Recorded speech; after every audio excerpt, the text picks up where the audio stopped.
దేవుని పరిశుద్ధ నామమునకు మహిమ కలుగునుగాక.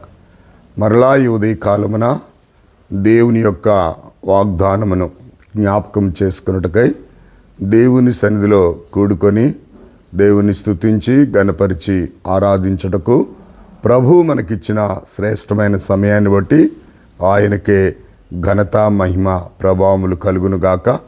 ఈ ఉదయకాలము దేవుని యొక్క వాగ్దానము మరి యెహోషువ గ్రంథము 1వ అధ్యాయము 6వ వచనాన్ని మనం చూస్తున్నాను. నిన్ను విడువను, నిన్ను ఎడబాయను.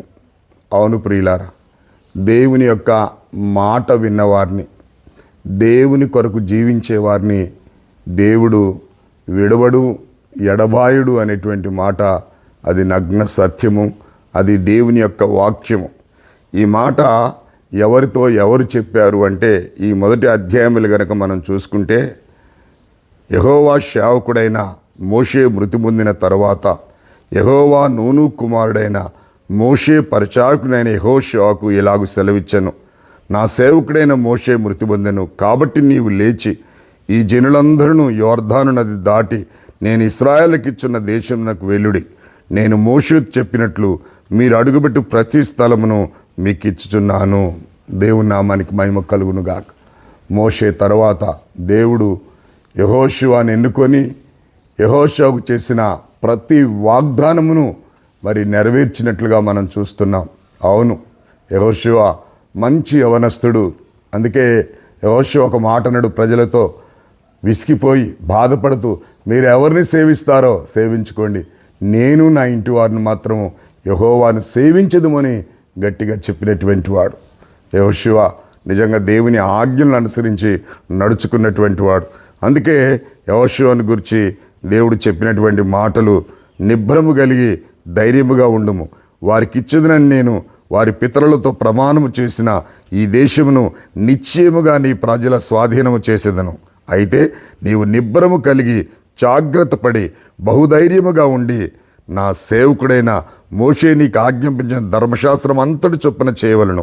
నీవు నడుచు ప్రతి మార్గమును చక్కగా ప్రవర్తించినట్లు నీవు దాని నుండి కుడికి కానీ ఎడమకు కానీ తొలగిపోకూడదు. దేవుని నామానికి మహిమ కలుగునుగాక. నిజంగా మోషే ఏదైతే యెహోషువకు ఆజ్ఞాపించినాడో ఆ ఆజ్ఞ ప్రకారంగా నువ్వు చేసినట్లయితే నిన్ను ఎన్నడూ కూడా విడవను, ఎడబాయననేటువంటి వాగ్దానాన్ని నెరవేరుస్తానని చెప్పినటువంటి దేవుడు. అందుకే 9వ వచనములు అంటాడు, నేను నీకు ఆజ్ఞ ఇచ్చి ఉన్నాను కదా, నిబ్బరము కలిగి ధైర్యముగా ఉండుము, దిగులు పడకము, జడియకము, నీవు నడుచు మార్గం అంతట్లో నీ దేవుడైన యెహోవా నీకు తోడయుండును. దేవుని నామానికి మహిమ కలుగునుగాక. దేవుడు వాగ్దానం ఇచ్చి నెరవేర్చే దేవుడు. దిగులు పడొద్దంటున్నాడు, భయపడొద్దంటున్నాడు. నీవు నడుస్తున్న మార్గములో చక్కగా కుడికి ఎడమకు తొలగకుండా జీవించమంటున్నాడు.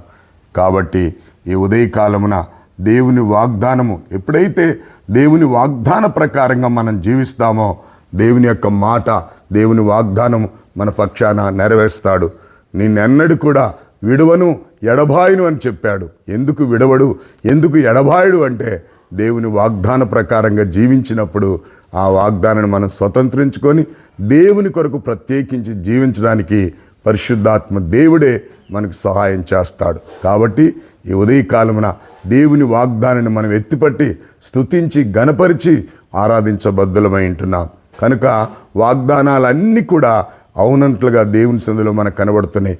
ప్రతి వాగ్దానం కూడా నిర్లక్ష్యము చేయకుండా వాగ్దాన ప్రకారంగా జీవించి దేవుని వాగ్దానాలను స్వతంత్రించుకొని దేవుని వాక్యానుసారంగా జీవిద్దాం. అట్టి కృప దేవుడు మనకు అనుగ్రహించునుగాక. పరిశుద్ధుడు అయిన మా తండ్రి, కృపగలిగిన మా యేసయ్య, జీవగల మా తండ్రి, జీవాధిపతి, సైన్యములకు అధిపతి యెహోవా నీకు స్తోత్రం. నిన్ను విడవను, ఎడబాయను అని చెప్పినటువంటి దేవుడు ప్రభు నీకు స్తోత్రాలు.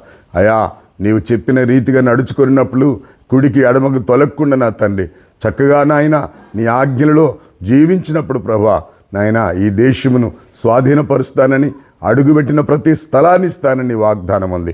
కాబట్టి నీ వాగ్దానాన్ని బట్టి మేము జీవిస్తూ నీ కొరకే బ్రతుకున్నట్లుగా నీ వాగ్దాన ప్రకారంగా మమ్మల్ని నడిపించి ప్రతి కీడు నుంచి విడిపించి మేలు చేసి మీరే ఘనత, మహిమ, ప్రభావములు పొందుమని యేసుక్రీస్తు నామంలో అడిగి వేడుకొనుచున్నాను తండ్రి.